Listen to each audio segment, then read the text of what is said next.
എല്ലാവർക്കും പുതിയൊരു വീഡിയോയിലേക്ക് സ്വാഗതം. അനൂപ് വെള്ളാറ്റഞ്ഞൂർ പറഞ്ഞിട്ട് ഒരു അധ്യാപകൻ കഴിഞ്ഞ ദിവസം ആത്മഹത്യ ചെയ്യണ്ടായി. നമ്മൾ അദ്ദേഹത്തിനെ നേരത്തെ അറിയും. ഞാൻ അദ്ദേഹത്തിനെ ആദ്യമായിട്ട് കാണുന്നത് തൃശ്ശൂർ പൂരത്തിന് അദ്ദേഹം അവിടെ ഒരുപാട് പെർഫോം ചെയ്തിരുന്നു. മ്യൂസിക് ആയിട്ട്, ഗിറ്റാർ വായിച്ചിട്ട്, പാട്ട് പാടിയിട്ടും ഒക്കെ അവിടെ ഒരു സജീവ സാന്നിധ്യമായിരുന്നു. അങ്ങനെയാണ് അദ്ദേഹത്തിനെ ആദ്യം ശ്രദ്ധിക്കുന്നത്.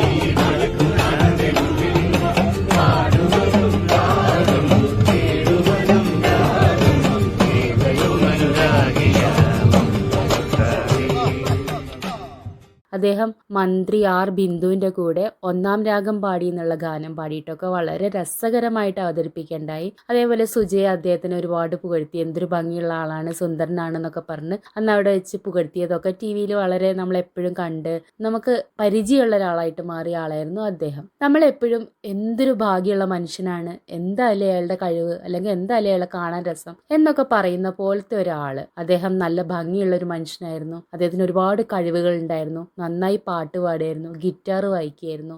ദേവാ തവ നാമാർച്ചനയാണാധാരമതാക്കിന്നുലകിൽ ഏകായന മാനസമോടങ് ആരാധന ചെയ്യുക സതതം. ദേവാ തവ നാമാർച്ചനയാണാധാരമതാക്കിന്നുലകിൽ ഏകായന മാനസമോടങ് ആരാധന ചെയ്യുക സതതം.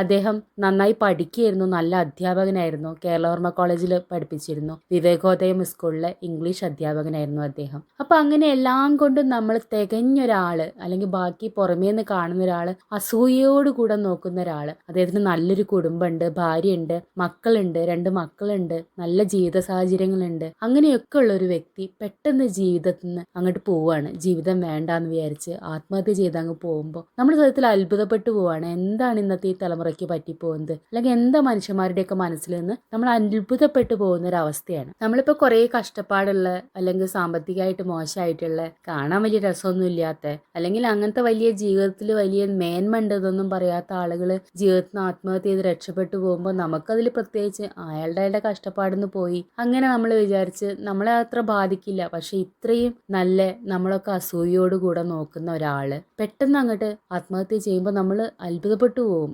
എന്താണ് അങ്ങനെ ഒരു കാര്യം ചെയ്യാൻ കാരണം എന്ന് നമുക്ക് മനസ്സിലാക്കാൻ പോലും പറ്റില്ല. എന്തിനാണ് അയാൾ അങ്ങനെ ചെയ്തതെന്ന് നമ്മൾ അത്ഭുതപ്പെട്ടു പോകുന്ന ഒരു മരണമായി പോയി ഈ അനൂപ് എന്ന് പറയുന്ന മാഷിന്റെ സംഭവിച്ചത്. അപ്പൊ അദ്ദേഹം അധ്യാപകനായിരുന്നു. കേരളവർമ്മ കോളേജിൽ ആദ്യം ഗസ്റ്റ് ലെക്ചർ ആയിട്ട് വർക്ക് ചെയ്തിട്ടുണ്ട്, സ്കൂളിൽ പഠിപ്പിച്ചിട്ടുണ്ട്, സ്കൂളിൽ പഠിപ്പിച്ചുകൊണ്ടിരിക്കുന്നു ഇപ്പോഴും. അപ്പൊ അദ്ദേഹം നന്നായിട്ട് പാട്ട് പാടുന്നു. അദ്ദേഹത്തിന് മ്യൂസിക്കൽ ബാൻഡ് ഉണ്ട്, പിന്നെ യൂട്യൂബ് ചാനലിലൂടെ അദ്ദേഹത്തിന്റെ പാട്ടുകൾ എപ്പോഴും കാണാറുണ്ട്. അങ്ങനെയൊക്കെ ഉള്ള ഒരാള് അദ്ദേഹത്തിന്റെ സ്റ്റുഡിയോയിൽ തന്നെ തൂങ്ങി മരിക്കുകയാണ് ഉണ്ടായത്. അദ്ദേഹത്തിന്റെ ഭാര്യ ഡോക്ടറാണ്, 2 കുട്ടികളുണ്ട് അദ്ദേഹത്തിന്. അദ്ദേഹം വീട്ടിൽ ഒറ്റ മോനാണ്, ഭാര്യയും വീട്ടിൽ ഒറ്റ മോളായിരുന്നു. അപ്പോൾ പെട്ടെന്നൊരു ദിവസം അദ്ദേഹത്തിന്റെ സ്റ്റുഡിയോയിൽ തൂങ്ങി മരിച്ചു. എല്ലാവരും കേട്ടവരൊക്കെ ഞെട്ടി. എന്തായിരിക്കാൻ കാരണം? ഡിപ്രഷൻ ആയിരിക്കും അദ്ദേഹത്തിന്. അങ്ങനെയൊക്കെ നമ്മൾ കുറെ നിഗമനങ്ങളിലെത്തി. ഇപ്പോൾ വാർത്തകളൊക്കെ ഇങ്ങനെ പുറത്തു വരുന്നുണ്ട്. ഓരോ ചാനൽ മറുനാടിനെ പോലുള്ള ആളുകളൊക്കെ ന്യൂസുകളൊക്കെ പുറത്തു കൊണ്ടുവരുന്നുണ്ട്. അല്ലെങ്കിൽ ഒരു വോയിസ്, അദ്ദേഹത്തിന്റെ ഫ്രണ്ടിന്റെ വോയിസ് ഒക്കെ പുറത്തു വന്നിട്ടുണ്ട്. അദ്ദേഹത്തിന് കുടുംബത്തിൽ എന്തൊക്കെയോ പ്രശ്നങ്ങൾ ഉണ്ടായിരുന്നു.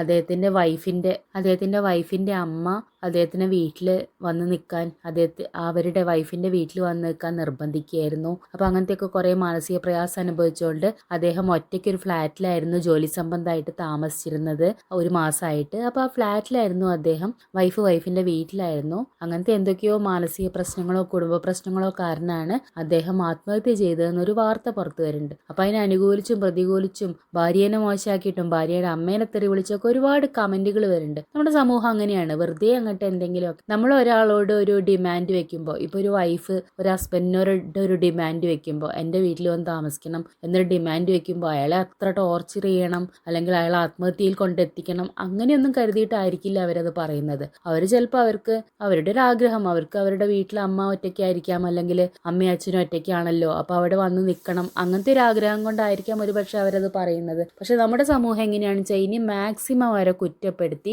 അവരെ വൈഫിനെയും അവരുടെ വൈഫിൻ്റെ കുടുംബത്തിനെയും ജീവിക്കാൻ സമ്മതിക്കാത്ത വിധം ടോർച്ചർ ചെയ്ത് കുറ്റങ്ങൾ പറഞ്ഞ് അങ്ങനെ മരിച്ചു പോകുന്ന ആളുകൾ, ആത്മഹത്യ ചെയ്തു പോകുന്ന ആളുകളാണെങ്കിലും പിന്നീട് അവർ ആത്മഹത്യ ചെയ്തു, അവരുടെ ആ വിഷമത്തിൽ അവർ ആത്മഹത്യ ചെയ്തു വെച്ചാലും പിന്നെ അവരുടെ ഭാഗത്ത് നമ്മൾ കുറ്റങ്ങളൊന്നും കാണില്ല. പിന്നെ ജീവിച്ചിരിക്കുന്നവരെ ജീവിക്കാൻ സമ്മതിക്കാത്ത വിധം കുറ്റം പറയുന്ന ഒരു സ്വഭാവവും നമുക്കുണ്ട്. അതാണ് ഇപ്പോൾ നടന്നുകൊണ്ടിരിക്കുന്നത്. അവരുടെ വൈഫിൻ്റെ അമ്മേനെയൊക്കെ ഒരുപാട് കുറ്റപ്പെടുത്തിയിട്ടൊക്കെയുള്ള കമന്റുകൾ കാണുന്നുണ്ട്. പക്ഷെ സത്യത്തിൽ എന്താ നമുക്കിതിലെ കാരണം പോലും അറിയില്ല. ഒരു വൈഫിന്റെ വീട്ടിൽ പോയി താമസിക്കാനുള്ള നിർബന്ധം ഉണ്ടായിരുന്നു, അല്ലെങ്കിൽ സ്വന്തം വീട്ടിൽ പോകാൻ പറ്റാത്ത, വീട്ടിൽ വൈഫ് വന്ന് നിൽക്കാത്ത അവസ്ഥ ഉണ്ടായിരുന്നു. ഇങ്ങനത്തെ കാര്യങ്ങൾക്കൊക്കെ ഒരു വ്യക്തി പോയി ആത്മഹത്യ ചെയ്യുന്നു എന്നുള്ളത് അത് അവരുടെ ഈ വൈഫിനെയോ അല്ലെങ്കിൽ അവരുടെ ചുറ്റുപാടുള്ള ആളുകളെ മാത്രം കുറ്റം പറയേണ്ട കാര്യമല്ല. അദ്ദേഹം ചിലപ്പോൾ എന്തെങ്കിലും ഡിപ്രഷൻ സ്റ്റേജിലൂടെ കടന്നു പോയിരിക്കാം, അല്ലെങ്കിൽ അദ്ദേഹത്തിന് അത്ര മനസ്സുറപ്പേ ഉണ്ടായിരുന്നിരിക്കുള്ളൂ, അല്ലെങ്കിൽ പെട്ടെന്ന് ആത്മഹത്യാ പ്രവണത ഉള്ള ആളുകൾ, അങ്ങനെ പല അവസ്ഥകൾ ഉണ്ടായിരിക്കാം അല്ലേ. അല്ലാതെ ഒരു വ്യക്തി എല്ലാം കൊണ്ടും തികഞ്ഞ് നല്ല സന്തോഷവാനായിട്ട് ജീവിക്കേണ്ട ഒരു വ്യക്തി പെട്ടെന്ന് ആത്മഹത്യ ചെയ്തു പോകുമ്പോൾ നമ്മൾ വെറുതെ ചുറ്റുമുള്ളവരെ കുറ്റപ്പെടുത്തുന്നതിന് വലിയ കാര്യമുണ്ടെന്ന് എനിക്ക് തോന്നുന്നില്ല.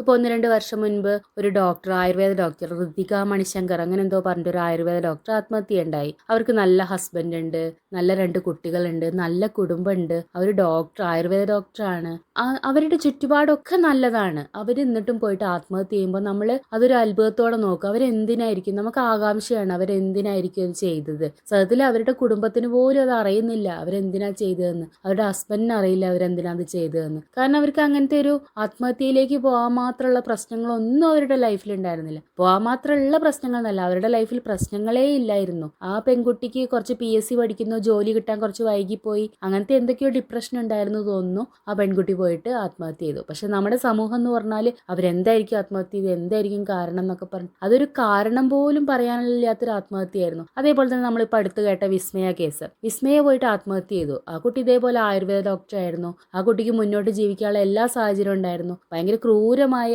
മാനസിക പീഡനവും സ്ത്രീധന പീഡനവും കൊണ്ടാണ് ആ കുട്ടി ആത്മഹത്യ ചെയ്തതെന്നാണ് വാർത്തകളും. അതിന്റെ പേരിൽ ഭർത്താവ് ജയിലിലാവുകയും ചെയ്തിട്ടുണ്ട്. പക്ഷേ ആ കുട്ടിയുടെ വീട്ടിലേക്ക് ആ കുട്ടിക്ക് തിരിച്ചു പോകായിരുന്നു, അല്ലെങ്കിൽ ആ കുട്ടിക്ക് തുടർന്ന് പഠിക്കായിരുന്നു, അല്ലെങ്കിൽ ആ കുട്ടിക്ക് ജോലി ചെയ്യായിരുന്നു, അല്ലെങ്കിൽ ആ കുട്ടിക്ക് മുന്നോട്ട് ജീവിക്കാനുള്ള എത്രയോ സാഹചര്യങ്ങൾ ഉണ്ടായിട്ടും ആ കുട്ടിയുടെ ആ നേരത്തെ എന്തോ ഒരു വാശിക്ക് പോയിട്ട് ആത്മഹത്യ ചെയ്തു. പിന്നീട് ഭർത്താവ് ഭയങ്കര ഉപദ്രവമായിരുന്നു എന്നൊക്കെ വാർത്ത വന്നു. ആ കുട്ടിയുടെ മേത്തുള്ള മുറിവുകളുടെയൊക്കെ ഫോട്ടോ വന്നിരുന്നു. പക്ഷെ പിന്നീട് അത് കേസിന് ബലം കിട്ടാൻ വേണ്ടി കെട്ടിച്ചമച്ചതാണെന്നും അത് അവരുടെ സഹോദരനുമായിട്ട് എന്തോ ഒരു ചെറിയ വഴക്ക്, നമ്മൾ വീട്ടിലൊക്കെ കൂടുന്ന പോലെ ചെറിയൊരു വഴക്ക് ഉണ്ടായപ്പോൾ ഉണ്ടായൊരു മുറിവായിരുന്നു അത് എന്നും ഒക്കെ പിന്നീട് പുറത്ത് വരികയൊക്കെ ഉണ്ടായി. എന്തായാലും ആ ഒരു 2 ഫാമിലിയും, ആ പെൺകുട്ടിയുടെ ഫാമിലി ആണെങ്കിലും ആ ഭർത്താവിന്റെ ഫാമിലി ആണെങ്കിലും തകർന്നുപോയി. ഈ പെൺകുട്ടി ഇപ്പൊ നമ്മൾ പറയും സ്ത്രീധനം ചോദിച്ചിട്ടല്ലേ, സ്ത്രീധനം കിട്ടിയില്ല പറഞ്ഞിട്ട് പരിഹസിച്ചിട്ടല്ലേ, അതിനു വേണ്ടി ടോർച്ചർ ചെയ്തിട്ടല്ലേ എന്ന് പറയും. ഇതേപോലെ തന്നെ ഈ പെൺകുട്ടിയുടെ ബ്രദറും വീട്ടിൽ കല്യാണം കഴിച്ചിട്ടുണ്ട്. ഇതേപോലെ തന്നെ സ്ത്രീധനം വാങ്ങിയിട്ടും പറഞ്ഞിട്ടും ഒക്കെ തന്നെയായിരിക്കും അവരും വിവാഹം കഴിച്ചിട്ടുള്ളത്. ആയിരിക്കും എന്നല്ല,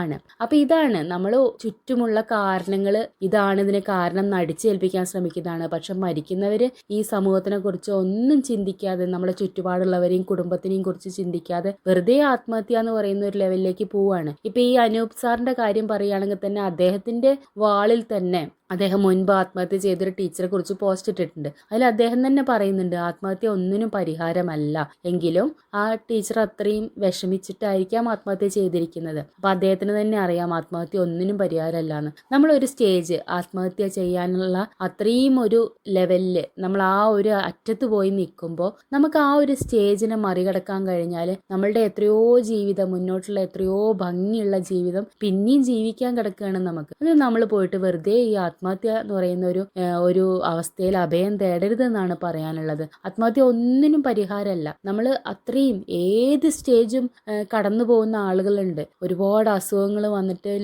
അസുഖത്തിന്റെ ലാസ്റ്റില് ക്യാൻസറൊക്കെ വന്നിട്ട് ട്രീറ്റ്മെന്റ് ഒക്കെ എടുത്തിട്ട് അതിന്റെ അവസാന സ്റ്റേജിലൂടെ കടന്നു പോകുന്ന ആളുകളുണ്ട്. ആത്മഹത്യ ചെയ്യാതെ അത് തരണം ചെയ്ത് വന്ന് പിന്നീട് ഭംഗിയായിട്ട് ജീവിക്കുന്ന ആളുകളുണ്ട്. നമ്മുടെ ജീവിതം എന്ന് പറഞ്ഞാൽ നമുക്ക് എപ്പോഴെങ്കിലും ഒരിക്കൽ, ഒരു മനുഷ്യ ജീവിതം എന്ന് പറഞ്ഞാൽ പിന്നീട് ഒരിക്കൽ ഉണ്ടോ, പിന്നീട് മരിച്ചു കഴിഞ്ഞാൽ എന്താ എന്താണ് ജീവിതം ഉണ്ടോ, അല്ലെങ്കിൽ നമ്മൾ ജനിക്കുന്നതിന് മുൻപ് നമുക്ക് ജീവിതം ഉണ്ടായിരുന്നോ, ഒന്നും നമുക്കറിയില്ല. പക്ഷെ നമുക്ക് വളരെ മനോഹരമായിട്ടുള്ളൊരു മനുഷ്യ ജീവിതം കിട്ടിയിട്ടുണ്ട്. നമുക്കതിൽ കഷ്ടപ്പാടുകളും ബുദ്ധിമുട്ടുകളും സാമ്പത്തിക പ്രതിസന്ധികളും അസുഖവും ഒക്കെ ഉണ്ടായിരിക്കും. എന്നാലും നമ്മൾ ആത്മഹത്യ ചെയ്യാൻ ഒരിക്കലും തുനിയരുത് എന്നാണ് പറയാനുള്ളത്. കാരണം ആ ജീവിതം നമ്മൾ ജീവിച്ച് തന്നെ തീർക്കണം. കാരണം നമുക്ക് പിന്നീട് ഒരു ജീവിതം ഉണ്ടോ ഇല്ലേ ഒന്നും നമുക്കറിയില്ല. അപ്പം മനുഷ്യൻ അത്രയൊരു മാത്രമായ മനുഷ്യ ജന്മം കിട്ടുമ്പോൾ നമ്മളത് എങ്ങനെ ഭംഗിയായിട്ട് ജീവിക്കാം, ഏതവസ്ഥയും തരണം ചെയ്ത് എങ്ങനെ ഭംഗിയായി ജീവിക്കാം എന്നാണ് നോക്കേണ്ടതെന്നാണ് എനിക്ക് തോന്നുന്നത്. ഇപ്പം നമ്മൾ ഈ സാധാരണക്കാരൊക്കെ ആത്മഹത്യ ചെയ്ത് പോകുമ്പോൾ നമ്മളെ അത് അങ്ങനെ ബാധിക്കാറില്ലെങ്കിലും നമ്മൾ വളരെ എന്താ പറയുക ആദരവോടുകൂടി അത്ഭുതത്തോടുകൂടി അസൂയോടുകൂടെ നോക്കുന്ന ആളുകളൊക്കെ ഈ ആത്മഹത്യ ചെയ്ത് പോകുമ്പോൾ നമ്മൾ അത്ഭുതപ്പെട്ട് ഇരിക്കുന്നൊരവസ്ഥയാണ്. നമുക്കിത് എന്താണെന്ന് മനസ്സിലാവുന്നില്ല. ഇപ്പോൾ ഒരു സിനിമയിൽ കട്ടപ്പനയിൽ ഋത്രോഷ് എന്നുള്ള സിനിമയിൽ അതിലെ നായകൻ അങ്ങനെ ഭംഗിയുള്ള ആളല്ല, അത്ര ഹൈറ്റ് ഒന്നും ഇല്ലാത്ത ഒരു നായക സങ്കല്പത്തിന് ചേർന്ന ആളേ അല്ല. വിഷ്ണു ഉണ്ണികൃഷ്ണനാണ് ആ റോള് ചെയ്തത്. അപ്പോൾ ആ വിഷ്ണു ഉണ്ണികൃഷ്ണൻ ആത്മഹത്യ ചെയ്യാൻ പോകുമ്പോൾ അവിടെ വിഷ്ണു ഉണ്ണികൃഷ്ണൻ എത്രയോ ബഹുമാനത്തോടെയും അസൂയോടെയും നോക്കിയിരുന്ന നല്ല ഭംഗിയും നല്ല പൊസിഷനും നല്ല ഭാര്യയും ഒക്കെ ഉള്ള നല്ല സാമ്പത്തികവും ഒക്കെ ഉള്ള ഒരാള് ആത്മഹത്യ ചെയ്യാൻ അതേ സ്ഥലത്ത് വരുന്നുണ്ട്. അപ്പോൾ വിഷ്ണു ഉണ്ണികൃഷ്ണൻ ആ വ്യക്തിനെ രക്ഷപ്പെടുത്തിയിട്ട് ആ വ്യക്തിനോട് പിന്നീട് ചോദിക്കുന്നുണ്ട്, ഞങ്ങളൊക്കെ ഇപ്പോൾ ആത്മഹത്യ ചെയ്യുന്നത് എന്തിനാന്ന് മനസ്സിലാക്കുക, സാറിനെ പോലെയൊക്കെ എല്ലാ ഒരു സൗഭാഗ്യമുള്ള ആൾ എന്തിനാണ് ഈ ആത്മഹത്യ ചെയ്യുന്നതെന്ന് ഒരു ചോദ്യം ചോദിക്കുന്നുണ്ട്. അതേപോലെയാണ് നമ്മളും ഇങ്ങനെയുള്ള ആളുകളുടെ ആത്മഹത്യ കാണുമ്പോൾ ചോദിച്ചു പോകുന്നത്. എല്ലാ സൗഭാഗ്യവും എല്ലാം ദൈവം അനുഗ്രഹിച്ചു തന്ന കഴിവുകളും പിന്നെ ജീവിക്കാനുള്ള ചുറ്റുപാടുകളും എല്ലാം ഉള്ള ആളുകൾ എന്തിനാണ് ഈ പോയി ആത്മഹത്യ ചെയ്യുന്നത്? അങ്ങനെയുള്ള ആളുകൾ എന്നല്ല, ആരും ആത്മഹത്യ ചെയ്യേണ്ട കാര്യമില്ല. നമ്മളെ ജീവിതം ആ ഒരു സെക്കൻഡ് മറികടക്കാൻ സാധിച്ചാൽ എങ്ങനെ മറിയുമെന്ന് പറയാൻ പറ്റില്ല. ഇന്നിപ്പം നമ്മൾ ഏറ്റവും ദരിദ്രനായിട്ടും ഒന്നുമില്ലാതെയും കഷ്ടപ്പാടിലൂടെയും ജീവിച്ച് ആത്മഹത്യ ചെയ്തു എന്ന് വിചാരിക്കുക. പക്ഷേ ആ ആത്മഹത്യനെ നമുക്ക് തരണം ചെയ്യാൻ കഴിഞ്ഞാൽ നമ്മളെ മുന്നിലുള്ളത് നല്ല മനോഹരമായിട്ടുള്ളൊരു ജീവിതമായിരിക്കാം. ഒരു പക്ഷേ ജീവിതം ഒന്ന് മറിയാനൊക്കെ ഒരു സെക്കൻഡ് മതി. അപ്പോൾ ഇനിയെങ്കിലും ഈ ആത്മഹത്യയെക്കുറിച്ച് ചിന്തിക്കുന്ന ആളുകൾ ഇപ്പോൾ ഇദ്ദേഹത്തിന് അനൂപ് സാറിനെ സംബന്ധിച്ചാണെങ്കിൽ അദ്ദേഹത്തിന് ഒരുപാട് സുഹൃത്തുക്കളുണ്ട്. അദ്ദേഹത്തിൻ്റെ ഫേസ്ബുക്കൊക്കെ നമുക്ക് എടുത്തു നോക്കിയാൽ മനസ്സിലാക്കാം. ഒരു സാധാരണക്കാരനല്ല അദ്ദേഹം. അദ്ദേഹത്തിൻ്റെ ചുറ്റും എത്രയോ സൗഹൃദങ്ങളുണ്ട്. അദ്ദേഹത്തിന് ഒരു വിഷമം വരുമ്പോൾ അദ്ദേഹം ഒരിക്കലെങ്കിലും അത് ആരോടെങ്കിലും ഷെയർ ചെയ്ത് അതൊന്ന് മാറി ആ ഒരു വിഷമം മാറ്റാൻ അദ്ദേഹത്തിന് സാധിച്ചിരുന്നു വെച്ചാൽ അദ്ദേഹം ഒരു പക്ഷേ ഇത് ചെയ്യില്ലായിരുന്നിരിക്കും എനിക്ക് തോന്നുന്നു. ഇപ്പോൾ ഈ അദ്ദേഹത്തിന് ആ ഒരു നിമിഷത്തിനെ ഒന്ന് കവർ ചെയ്ത് പോകാൻ പറ്റിയിരുന്നു വെച്ചാൽ അദ്ദേഹത്തിന് പിന്നെയും ചിലപ്പോൾ നല്ലൊരു ലൈഫ്, ചിലപ്പോൾ അദ്ദേഹത്തിൻ്റെ ഭാര്യയ്ക്ക് ഈ ഭാര്യയാണ് ഇവർ പറയുന്ന കുറ്റമാണ് ഭാര്യയ്ക്കുള്ളത് വെച്ചാൽ അല്ലെങ്കിൽ ഭാര്യയുടെ അമ്മയ്ക്കുള്ളത് വെച്ചാൽ അവർക്കൊരു സെക്കൻഡ് മതി ഒരു മാറി ചിന്തിക്കാനും ഇതൊന്ന് പുറത്തു വരാനുമായിട്ട്, അല്ലെങ്കിൽ ഒരു ഉറച്ച തീരുമാനം എനിക്കിങ്ങനെ സാധിക്കും. നമുക്കിഷ്ടമില്ലാത്തൊരു കാര്യമാണെങ്കിൽ അത് നല്ല മാന്യമായിട്ടും ഉറപ്പോടും കൂടെ പറയാനുള്ളൊരു മനസ്സ് നമുക്ക് വേണം. ഇപ്പോൾ ഈ വിസ്മയ കേസിലൊക്കെ പറയുകയാണെങ്കിൽ തന്നെ ആ കുട്ടി പോയി ആത്മഹത്യ ചെയ്ത് വലിയ വിഡിത്താന്നേ പറയുള്ളൂ. ആ കുട്ടിക്ക് ഇഷ്ടമല്ല ഇപ്പോൾ ഈ ഭർത്താവ് ടോർച്ചർ ചെയ്യുന്നുണ്ട്. ആ കുട്ടി ജോലി ചെയ്യാൻ ഒരു നല്ല വിദ്യാഭ്യാസമുള്ള നല്ല ജോലി ചെയ്യാൻ സാധ്യതയുള്ള ഒരു കുട്ടിയാണ്. ആ കുട്ടിക്ക് പറയാം എനിക്കിങ്ങനെ ജീവിക്കാൻ പറ്റില്ല, എൻ്റെ ജീവിതം എങ്ങനെയാണ്, എനിക്കിങ്ങനെ ജീവിക്കണം എന്ന് പറഞ്ഞാൽ ആ കുട്ടിക്ക് അന്തസ്സായിട്ട് പോയിട്ട് ജീവിക്കാവുന്നേ ഉണ്ടായിരുന്നുള്ളൂ. ആ കുട്ടി പോയിട്ട് ഒരു വിഡിത്തത്തിന് ആത്മഹത്യ ചെയ്തു. ആ കുടുംബം മുഴുവൻ നശിച്ചുപോയി, ഭർത്താവിൻ്റെ കുടുംബം മുഴുവൻ നശിച്ചുപോയി, ഒരു കാര്യം ഉണ്ടായില്ല. അപ്പോൾ നമ്മൾ ഈ ആത്മഹത്യ എന്ന് പറയുന്ന ഒരു സ്റ്റേജിലേക്ക് പോകുന്നതിന് മുൻപ് ഒരിക്കലെങ്കിലും ചിന്തിക്കണം. നമ്മളിപ്പോൾ ഏത് ആത്മഹത്യയുടെ ഒരു വാർത്ത വായിക്കുകയാണെങ്കിലും അതിൻ്റെ അടിയിലുണ്ടായിരിക്കും ആത്മഹത്യ ഒന്നിനും പരിഹാരമല്ല, നിങ്ങൾക്ക് അങ്ങനത്തെ എന്തെങ്കിലും ടെൻഡൻസി ഉണ്ടെങ്കിൽ ഈ നമ്പറിൽ വിളിക്കുക എന്ന് പറഞ്ഞിട്ട് നമ്മുടെ സർക്കാർ തന്നെ ഇവിടെ ഏർപ്പെടുത്തിയിരിക്കുന്ന സംവിധാനങ്ങളുണ്ട്. നമ്മൾക്ക് എന്ത് വിഷമമുണ്ടെങ്കിലും നമ്മളത് വേറൊരാളോട് സംസാരിക്കുമ്പോൾ അല്ലെങ്കിൽ ഒരാളുടെ ഷെയർ ചെയ്യുമ്പോൾ അയാൾ പറയുന്ന ഒരു വാക്ക് മതി നമുക്ക് മാറി ചിന്തിക്കാനായിട്ട്. അപ്പോൾ നമുക്ക് അങ്ങനത്തെ എന്തൊരു അവസ്ഥ വരുമ്പോഴും എന്ത് നമ്മൾ തീരുമാനങ്ങൾ എടുത്താലും ഒരു ആത്മഹത്യയെക്കുറിച്ച് ഒരിക്കലും ചിന്തിക്കരുത്. അതുപോലെ തന്നെ വേറൊരാളെ കൊന്നിട്ട് രക്ഷപ്പെടാമെന്നും ചിന്തിക്കരുത്. കാരണം ഇപ്പം നമ്മൾ കോമൺ ആയിട്ട് കാണുന്നതാണല്ലേ, എന്തെങ്കിലും വിഷയം ഉണ്ടെങ്കിൽ മറ്റേ ആളെ കൊന്നിട്ട് നമ്മളെ ഇഷ്ടത്തിന് അങ്ങനെയൊന്നും ചിന്തിക്കരുത്. നമ്മളെ ലൈഫിൽ നമുക്ക് എത്രയോ മാത്രമായിട്ട് കിട്ടിയിട്ടുള്ളതാണ് ഈ മനുഷ്യജന്മം എന്ന് പറയുന്നത്. അത് എങ്ങനെയെങ്കിലും ജീവിച്ച് മനോഹരമായിട്ട് ജീവിക്കാൻ ശ്രമിക്കുക എന്നല്ലാതെ നമ്മൾ ഇനിയിപ്പോൾ എന്ന് പറഞ്ഞാൽ ഇപ്പോൾ ഈ അനൂപ് സാറിൻ്റെ കാര്യം പറയുകയാണെങ്കിൽ തന്നെ ഇപ്പോൾ ഈ ഭാര്യ വീട്ടുകാരാണ് അതിന് കാരണം എന്നൊരു വാർത്ത ചെറുതായിട്ടെങ്കിലും ഒരു വോയിസിലൂടെ പുറത്ത് വന്ന സ്ഥിതിക്ക് നമ്മളെ മഞ്ഞപ്പക്കാരും എടുത്തത് ആഘോഷിക്കുന്നുണ്ട്. ഭാര്യയാണ് കാരണം, ഭാര്യ വീട്ടുകാരാണ് കാരണം എന്നൊക്കെ പറഞ്ഞിട്ട്, ഭാര്യയുടെ അമ്മയ്ക്ക് സമാധാനമായില്ലേ എന്നൊക്കെ പറഞ്ഞിട്ട് ഹെഡിങ്ങുകൾ ഞാൻ കണ്ടു. എന്ന് വെച്ചാൽ അയാൾ മരിച്ചോടുകൂടെ അയാളുടെ കുടുംബം മുഴുവൻ നശിച്ചു പോകുന്ന ഒരവസ്ഥയാണ്. അയാളുടെ ഒറ്റ മോനായിരുന്നു. അയാളുടെ പാരൻസ്, അയാളുടെ അമ്മയും അച്ഛനും ഒക്കെ ഉണ്ടെങ്കിൽ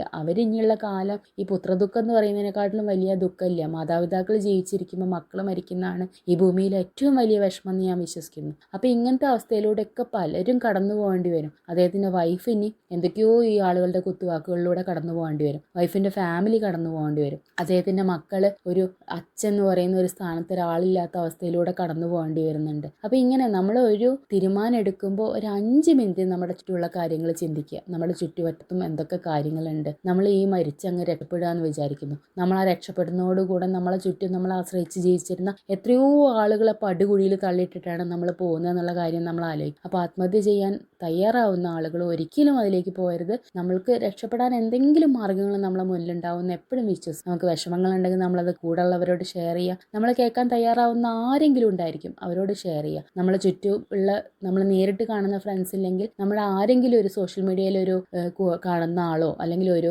സൈക്കാട്രിസ്റ്റോ ആരെങ്കിലും കാണും അതിന് ഒരു ഷെയർ ചെയ്യാനായിട്ട്. നമുക്ക് എന്തെങ്കിലും ഒരു വിഷമം വരുമ്പോൾ നമ്മൾ ആരോടെങ്കിലും ഒന്ന് ഷെയർ ചെയ്യുക. അവർ പറയുന്ന എന്തെങ്കിലും ഒരു വാക്ക് നിങ്ങളെ തീർച്ചയായിട്ടും എന്ന് പിന്തിരിപ്പിക്കുന്ന ഉറപ്പാണ്. അപ്പോൾ ഒരിക്കലും ഇങ്ങനത്തെ കാര്യങ്ങൾ വെറുതെ ഒരു കാര്യം, ഇതിപ്പോൾ എന്തെങ്കിലും കാര്യം ഉണ്ടെച്ചാൽ നമുക്ക് അത്രയെങ്കിലും സമാധാനിക്കുക. അപ്പോൾ ഒരുപാട് കടങ്ങളുള്ള ആളുകൾ, അസുഖങ്ങൾ കൊണ്ട് കഷ്ടപ്പെട്ട് വയ്യ ഇനി ജീവിക്കാന്ന് കരുതി ആത്മഹത്യ ചെയ്യുന്ന ആളുകൾ, അങ്ങനെയുള്ള ആളുകളിൽ നിന്ന് നമുക്ക് പിന്നെ അത്ര അങ്ങോട്ട് വിഷമം തോന്നില്ല. പക്ഷെ എടുത്തു പറയാനൊരു കാരണം പോലും ഇല്ലാതെ ഈ ആത്മഹത്യ എന്ന് പറയുന്ന അവസ്ഥയിൽ അഭയം തേടുന്ന ആളുകളുടെ കാര്യം കഷ്ടമാണ്. നിങ്ങൾ ആരും അങ്ങനെ ചെയ്യരുത്. ഇനിയെങ്കിലും ഇത്തരം കാര്യങ്ങൾ ചെയ്യുന്നതിന് മുൻപ് ഒരു 5 മിനിറ്റെങ്കിലും ഇരുന്നിട്ട് നിങ്ങൾ ഇതിനെക്കുറിച്ച് ചിന്തിക്കുക. നമ്മുടെ ചുറ്റുവട്ടത്തിലുള്ള നമ്മളെ വേണ്ടപ്പെട്ട പിന്നീടുള്ള കാലം നരകിച്ച് ജീവിക്കേണ്ടി വരുന്ന നമ്മുടെ ഏറ്റവും പ്രിയപ്പെട്ട ആളുകളെ കുറിച്ച് ചിന്തിക്കുക. അദ്ദേഹത്തിൻ്റെ ആത്മഹത്യാക്കുറിപ്പ് എന്ന് പറഞ്ഞാൽ ഞാനൊരു നല്ല അച്ഛനല്ല, ഞാനൊരു നല്ല മകനല്ല, ഞാൻ എന്തൊക്കെയോ അല്ല, ഞാൻ നല്ല അധ്യാപകനല്ല എന്നൊക്കെയായിരുന്നു അദ്ദേഹത്തിൻ്റെ ആത്മഹത്യാക്കുറിപ്പ്. അദ്ദേഹം അതൊന്നുമല്ല എന്നുള്ളതല്ല. അദ്ദേഹം പോയതോടുകൂടി അദ്ദേഹം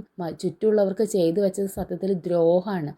അദ്ദേഹത്തിനെ സ്നേഹിക്കുന്ന ആളുകൾ ഇനിയുള്ള കാലം ഉരുകി ജീവിക്കണം. അപ്പോൾ എപ്പോഴും നമ്മൾ ചിന്തിക്കുക, നമ്മൾ എടുക്കുന്ന ഒരു തീരുമാനം മറ്റുള്ളവരെ ദ്രോഹിക്കുന്ന വിധത്തിൽ നമ്മളെ ജീവിതം നശിപ്പിച്ചിട്ട് അതൊന്നും ചെയ്യാതിരിക്കുക. അതുകൊണ്ട് പിന്നെ നമ്മൾ ഇപ്പോൾ വിചാരിക്കും നമ്മൾ ആത്മഹത്യ ചെയ്ത് കഴിഞ്ഞാൽ പലരും പാഠം പഠിക്കും, അങ്ങനെയൊക്കെ വിചാരിച്ചിട്ട് ചെയ്യുന്ന ആളുകളുണ്ട്. നമ്മൾ ആത്മഹത്യ ചെയ്ത് കഴിഞ്ഞാൽ നമുക്ക് മാത്രമേ പോകുള്ളൂ. നമ്മളെ ചുറ്റുള്ളവർ ഒരു പാഠവും ചിലപ്പോൾ പഠിക്കാൻ പോകുന്നില്ല. അവരവരുടെ ജീവിതം നല്ല സന്തോഷമായിട്ടും സുഖമായിട്ടും ജീവിക്കും. നമ്മൾ പോയത് നമുക്ക് പോയി എന്ന് മാത്രമേ ഉണ്ടാവുള്ളൂ. അപ്പോൾ ഇതൊക്കെ എപ്പോഴും ചിന്തിക്കുക. ആരും ആത്മഹത്യയിലേക്ക് പോകാതിരിക്കുക. എല്ലാവർക്കും നന്ദി.